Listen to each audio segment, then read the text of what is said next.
সফলতার কোনো শর্টকাট হয় না, হয় অনেক কাঠখড় পুড়িয়ে জীবন যুদ্ধের প্রতিটি অধ্যায়ে নিজেকে প্রমাণ করে করে একটু একটু করে আপনি সফল হবেন, একটু একটু করে আগাবেন। ইটস এ জার্নি, এটা কোনো ডেস্টিনেশন নয়। এবং সফল হওয়ার পথ পরিক্রমায় কোনো লিফট নেই, সিঁড়ি বেয়ে উপরে উঠতে হয়।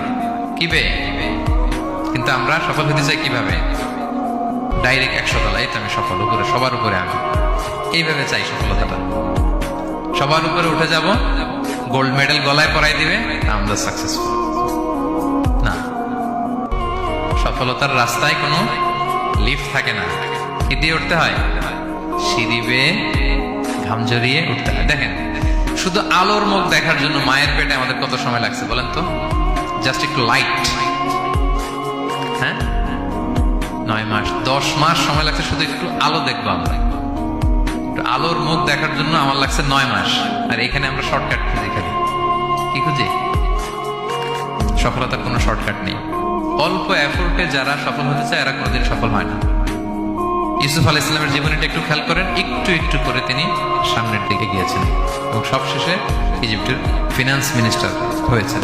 এজন্য ধৈর্য ধারণ করতে হবে, নিজের সর্বোচ্চটুকু উজাড় করে দিয়ে আপনার রোলটা আপনি প্লে করবেন, এরপর আল্লাহ তাআলার উপর ভরসা রাখবেন। কিন্তু অনেক চেষ্টার পরেও যদি কাঙ্ক্ষিত সফলতা না পান, হতাশ হওয়ার কিছু নাই।